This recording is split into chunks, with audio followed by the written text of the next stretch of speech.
आज हम हिंदी साहित्य का इतिहास के अंतर्गत आधुनिक काल के उपविभाजन भारतेंदु युग का अध्ययन करेंगे। आज हम भारतेंदु युग के बारे में विस्तृत रूप से जानेंगे। भारतेंदु युग का नामकरण हिंदी नव जागरण के अग्रदूत भारतेंदु हरिश्चंद्र के नाम पर किया गया है। भारतेंदु युग की प्रवृत्तियाँ नव जागरण, सामाजिक चेतना, भक्ति भावना, श्रृंगारिकता, रीति निरूपण, समस्या पूर्ति थी। भारतेंदु काल को नव जागरण काल भी कहा गया है। यानी भारतेंदु युग को हिंदी साहित्य में नव जागरण काल के नाम से भी जाना गया है और इसके सबसे पहले अग्रदूत कवि भारतेंदु हरिश्चंद्र है। इसीलिए यह युग भारतेंदु हरिश्चंद्र के नाम से या भारतेंदु युग के नाम से जाना जाता है। भारतेंदु युग का नामकरण हिंदी नव जागरण के अग्रदूत भारतेंदु हरिश्चंद्र के नाम पर किया गया है। भारतेंदु युग की प्रवृत्तियाँ यानी विशेषता, नव जागरण यानी नई जागृति, सामाजिक चेतना, भक्ति भावना, श्रृंगारिक रीति निरूपण, समस्या पूर्ति थी। हिंदी साहित्य के भारतेंदु युग में भारतेंदु को केंद्र में रखते हुए अनेक कृति साहित्यकारों का एक उज्ज्वल मंडल प्रस्तुत हुआ, जिसे भारतेंदु मंडल के नाम से जाना गया। यानी भारतेंदु हरिश्चंद्र के अतिरिक्त जितने भी साहित्यकारों ने रचनाएं रची, इस समय उन्हें भारतेंदु मंडल के नाम से जाना गया। इसमें भारतेंदु के समान श्रृंगारिकता, रीति निरूपण, समस्या पूर्ति थी। हिंदी साहित्य के भारतेंदु युग में भारतेंदु को केंद्र में रखते हुए अनेक कृति साहित्यकारों का एक उज्ज्वल मंडल प्रस्तुत हुआ, जिसे भारतेंदु मंडल के नाम से जाना गया। भारतेंदु युग के जितने भी साहित्यकार थे उन्हें भारतेंदु मंडल के नाम से जाना गया। इसमें भारतेंदु के समान धर्मा रचनाकार थे। इसमें जितने भी साहित्यकार थे उन्होंने भारतेंदु हरिश्चंद्र से प्रेरणा प्राप्त करके अपनी रचनाएं रची। इस मंडल के रचनाकार में भारतेंदु से प्रेरणा ग्रहण की और हिंदी साहित्य की श्री वृद्धि का काम किया। इस काल के, इस युग के जितने भी रचनाकार थे उन्होंने भारतेंदु हरिश्चंद्र से प्रेरणा प्राप्त की और हिंदी साहित्य के विकास में वृद्धि की। आधुनिक हिंदी काव्य के प्रथम चरण को भारतेंदु युग की संज्ञा प्रदान की गई। आधुनिक काल का यदि पहला चरण कविता में प्रारंभ हुआ तो उसे भारतेंदु युग के नाम से जाना गया। भारतेंदु हरिश्चंद्र को हिंदी साहित्य के आधुनिक युग का प्रतिनिधि माना जाता है।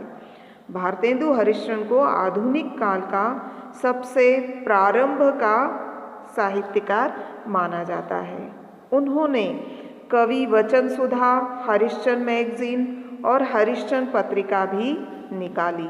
इसके साथ ही अनेक नाटकों आदि की रचनाएं की। भारतेंदु युग में निबंध, नाटक, उपन्यास तथा कहानियों की भी रचनाएं हुई।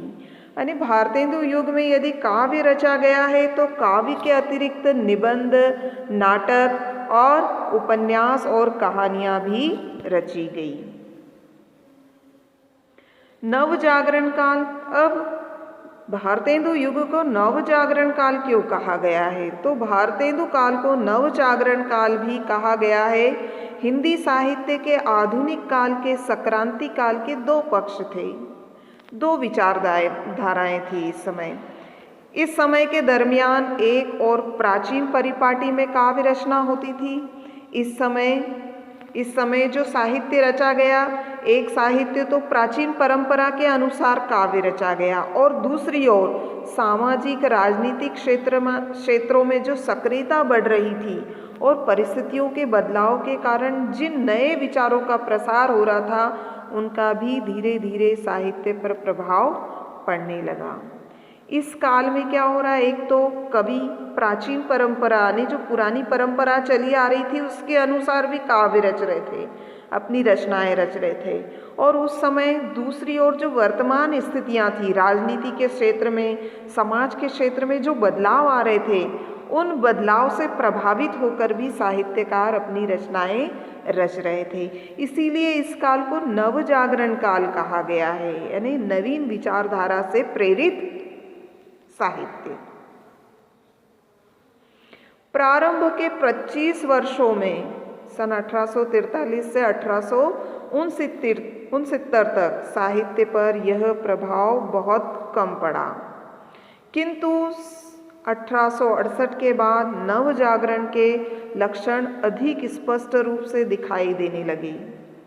यानी यह जो समय रहा, इसमें साहित्य के नवजागरण यानी नवीन विचारों का जो प्रभाव है वह थोड़ा कम दिखाई देने लगा, लेकिन सन 1868 के बाद यह प्रभाव और अधिक स्पष्ट रूप में दिखाई देने लगा। यानी साहित्य में नवीन विचारों का समावेश होने लगा। विचारों में इस परिवर्तन का श्रेय भारतेंदु हरिश्चंद्र को है और साहित्यकारों के विचारों में जो परिवर्तन आया, इसका सारा श्रेय भारतेंदु हरिश्चंद्र को जाता है। इसलिए इस युग को भारतेंदु युग भी कहते हैं, इसीलिए इस युग को भारतेंदु युग भी कहा गया है। भारतेंदु के पहले ब्रज भाषा में भक्ति और श्रृंगार परक रचनाएं होती थी और लक्षण ग्रंथ भी लिखे जाते थे। यानी ब्रज भाषा में काव्य रचा जाता था, भक्ति से संबंधित और श्रृंगार से संबंधित रचनाएं लिखी जाती थी। और यही नहीं, रीति परंपरा के अनुसार लक्षण ग्रंथ भी रचे जाते थे। भारतेंदु के समय काव्य में विषय चयन में व्यापकता और विविधता आई, लेकिन भारतेंदु के युग में काव्य के विषय के चयन में विविधता आई, यानी एक ही विषय नहीं, अनेक विषयों का समावेश हुआ। श्रृंगारिकता, रीतिबद्धता में कमी आई। श्रृंगारिक रचनाएं और रीति परंपरा के अनुसार रचनाओं में कमी आई और राष्ट्र प्रेम, भाषा प्रेम, स्वदेशी वस्तुओं के प्रति प्रेम कवियों के मन में पैदा होने लगा। श्रृंगारिकता और रीति परंपरा की अपेक्षा देश के प्रति राष्ट्र प्रेम, भाषा के प्रति प्रेम और स्वदेशी वस्तुओं के प्रति प्रेम कवियों के मन में जागृत हुआ। उनका ध्यान सामाजिक समस्याओं और उनके समाधान की ओर भी गया। उनका ध्यान उस समय की सामाजिक समस्या और उनके समाधान की ओर भी रहा। इस प्रकार उन्होंने सामाजिक राजनीतिक क्षेत्रों में गतिशील नवजागरण को अपनी रचनाओं के द्वारा प्रोत्साहित किया। भारतेंदु युग के प्रमुख रचनाकार। अब इस युग के कौन कौन से साहित्यकार थे? तो भारतेंदु मंडल के प्रमुख रचनाकार भारतेंदु हरिश्चंद्र, प्रताप नारायण मिश्र, बद्रीनारायण चौधरी, बालकृष्ण भट्ट, अंबिका दत्त, राधाचरण गोस्वामी, ठाकुर जगमोहन सिंह, लाला श्रीनिवास दास, सुधाकर द्विवेदी, राधा कृष्ण दास आदि थे। ये भारतेंदु मंडल के नाम से भी जाने गए। जिस समय खड़ी बोली गद्य अपने प्रारंभिक रूप में था। अब यहाँ पर हमने पहले किसके बारे में बात की? काव्य के बारे में, कि काव्य की जो श्रृंगारिक भावना है, रीति परंपरा की जो भावना है, वह राष्ट्र प्रेम और देश प्रेम में परिवर्तित हुई। अब इसमें गद्य साहित्य में भाषा में परिवर्तन कैसा आया? तो जिस समय खड़ी बोली गद्य अपने प्रारंभिक रूप में थी, उस समय हिंदी के सौभाग्य से भारतेंदु हरिश्चंद्र ने साहित्य के क्षेत्र में प्रवेश किया। उन्होंने राजा शिव प्रसाद, राजा लक्ष्मण सिंह की आपस में विरोधी शैली में समन्वय स्थापित किया और मध्यम का मार्ग अपनाया। इस काल में हिंदी के प्रचार में जिन पत्र पत्रिकाओं ने विशेष योगदान दिया, उनमें उद्दंड, मार्तंड, कवि वचन सुधा, हरिश्चंद्र, लक्ष्मण सिंह,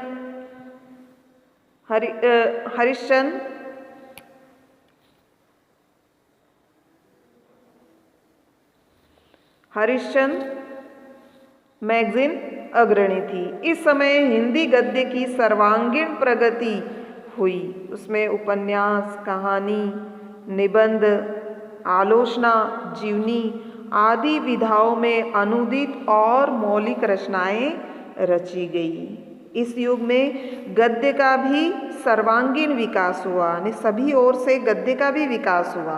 गद्य के अंतर्गत उपन्यास विधा, कहानी, नाटक, निबंध, आलोचना और जीवनी विधा का भी विधाओं में अनुवाद किए गए ग्रंथ और मौलिक रचनाएं, मौलिक यानी स्वयं के द्वारा रचित रचनाएं रची गई। अब इसमें सबसे पहले कहानी विधा के बारे में देखिए कि भारतेंदु युग में कहानी विधा का किस तरह विकास हुआ। तो कहानी का क्रमबद्ध विकास भारतेंदु युग से होता है। यदि कहानी का विकास क्रम देखा जाए तो कहानी का विकास भी भारतेंदु युग से ही प्रारंभ होता है। इस युग में केवल बंगला और अंग्रेजी कहानियों के अनुवाद हुए। जो बंगला भाषा में और अंग्रेजी भाषा में कहानियाँ रची गई थी उनके अनुवाद हुए। अनुवाद होना नहीं, किसी दूसरी भाषा में अनुदित होना। मौलिक रूप से जो कहानी लिखी गई थी उन पर इनका प्रभाव दिखाई देता है। मौलिक यानी स्वरचित। भारतेंदु जी ने एक अद्भुत अपूर्व स्वप्न नामक कहानी लिखी जिसे अधिकांश विद्वान हिंदी की प्रथम साहित्यिक और मौलिक कहानी मानते हैं। सरस्वती नामक कहानी लिखी जिसे अधिकांश विद्वान हिंदी की प्रथम साहित्यिक कहानी और मौलिक कहानी मानते हैं। सरस्वती पत्रिका के प्रकाशन के साथ साथ हिंदी की श्रेष्ठ कहानियाँ प्रकाश में आई।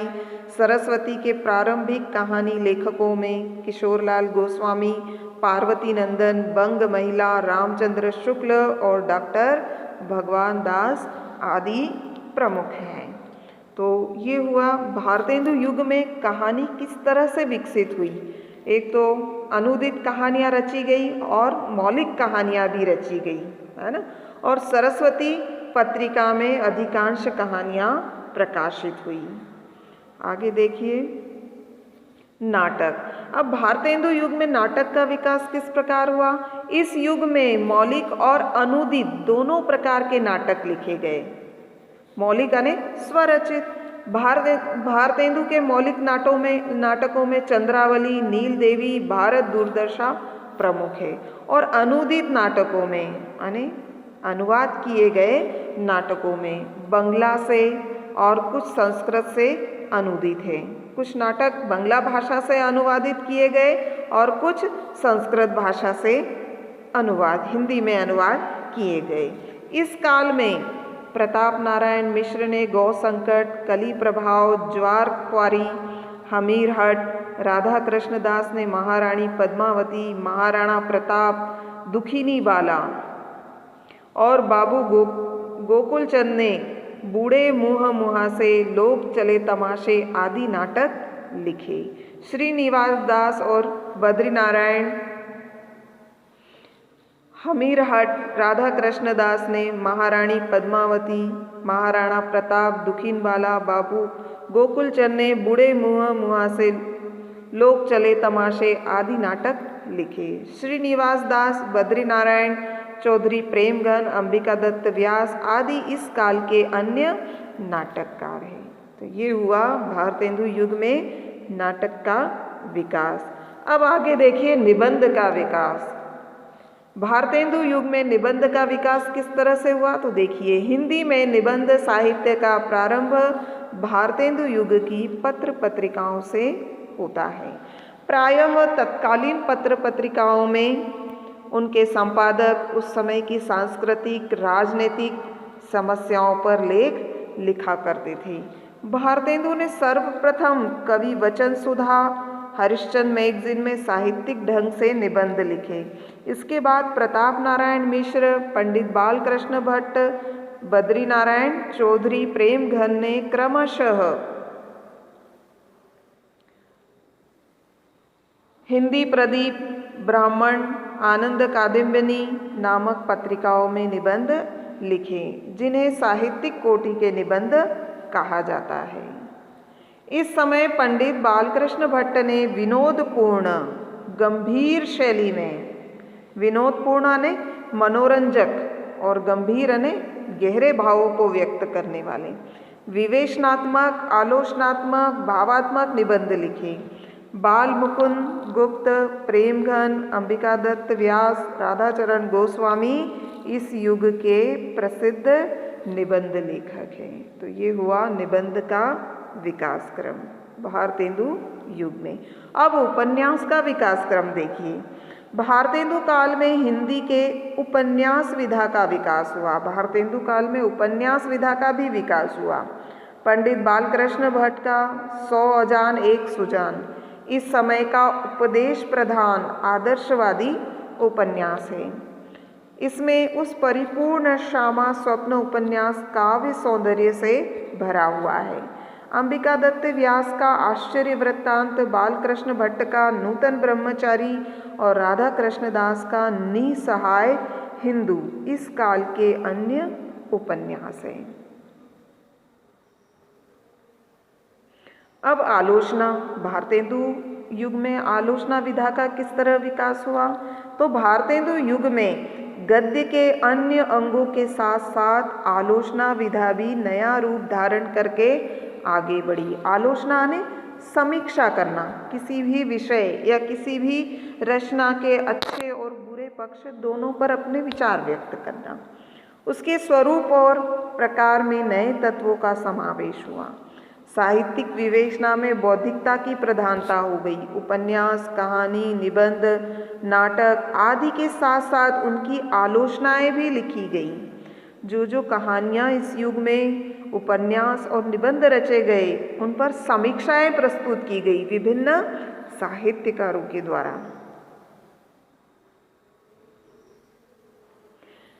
इस नवीन आलोचना के विकास में तत्कालीन पत्र पत्रिकाओं का प्रमुख हाथ रहा। इस तरह जो नई प्रकार की आलोचना या समीक्षा की गई है, तो आलोचना के विकास में उस समय की जो पत्र और पत्रिकाएं थी, उनका महत्वपूर्ण योगदान रहा। इस समीक्षा के प्रवर्तकों में भारतेंदु, प्रेमघन, बालकृष्ण भट्ट, श्रीनिवास दास, बालमुकुंद गुप्त, प्रताप नारायण मिश्र, गंगा प्रसाद अग्निहोत्री आदि प्रसिद्ध हैं। आनंद कादम्बिनी नामक पत्रिका के द्वारा प्रेमघन ने पुस्तकों के विस्तृत और गंभीर आलोचना प्रारंभ की। आनंद कादम्बिनी नामक पत्रिका के द्वारा प्रेमघन ने पुस्तकों की विस्तृत और गंभीर आलोचना प्रारंभ की। इन्होंने श्रीनिवास दास के संयोगिता स्वयंवर नाटक की बड़ी विशद और कड़ी आलोचना लिखकर प्रकाशित की। तो आलोचना में विभिन्न जो आलोचक रहे हैं, इनके नामों के बारे में हमने जाना। तो ये हुआ भारतेंदु युग में आलोचना का किस तरह विकास हुआ। आगे देखिए, अब हम बहुमुखी प्रतिभा के धनी भारतेंदु हरिश्चंद्र ने प्रभुत साहित्य रचा एवं अनेक साहित्यकारों को अपनी प्रतिभा से प्रभावित एवं प्रेरित किया। अब हम यहाँ पर भारतेंदु युग के बारे में निष्कर्ष जानें कि भारतेंदु युग किस तरह से रहा। तो भारतेंदु युग में भारतेंदु हरिश्चंद्र एक ऐसे साहित्यकार रहे हैं जिन्होंने अपनी प्रतिभा से अनेक साहित्यकारों को प्रेरित किया, प्रभावित किया। और इन लेखकों में जिन जिन लेखकों को उन्होंने प्रभावित किया वो कौन थे? बालकृष्ण भट्ट, प्रताप नारायण मिश्र, बद्रीनारायण चौधरी प्रेमघन, राधाचरण गोस्वामी और राय कृष्णदास प्रमुख हैं। इन्होंने हिंदी साहित्य को समृद्ध बनाया। यही भारतेंदु का समकालीन एवं सहयोगी साहित्यकार मंडल है, जो भारतेंदु मंडल के नाम से प्रसिद्ध हुआ। और हिंदी साहित्य में यह समय भारतेंदु युग के नाम से अभिहित किया जाता है। इसीलिए हिंदी साहित्य में यह जो समय था वह भारतेंदु युग के नाम से जाना गया। तो ये हुआ भारतेंदु युग। आज हमने भारतेंदु युग के बारे में जाना। इसके अंतर्गत हमने भारतेंदु युग में कविता का विकास कैसे हुआ, कौन कौन से कवि रहे, उनकी कौन कौन सी रचनाएं हुई और इस युग में किन किन विधाओं का विकास हुआ, जैसे कहानी, निबंध, उपन्यास, नाटक और आलोचना का विकास। तो यहाँ पर प्रश्न बनता है कि भारतेंदु युग को नवजागरण काल या पुनर्जागरण काल क्यों कहा गया है। दूसरा प्रश्न बनता है कि भारतेंदु युग में किन किन विधाओं का विकास हुआ, उन विधाओं का विकास क्रम लिखिए। तो आज हमने भारतेंदु युग की विशेषताएं और भारतेंदु युग में जिन जिन विधाओं का विकास हुआ उनके बारे में जाना। तो ठीक है, बहुत बहुत धन्यवाद।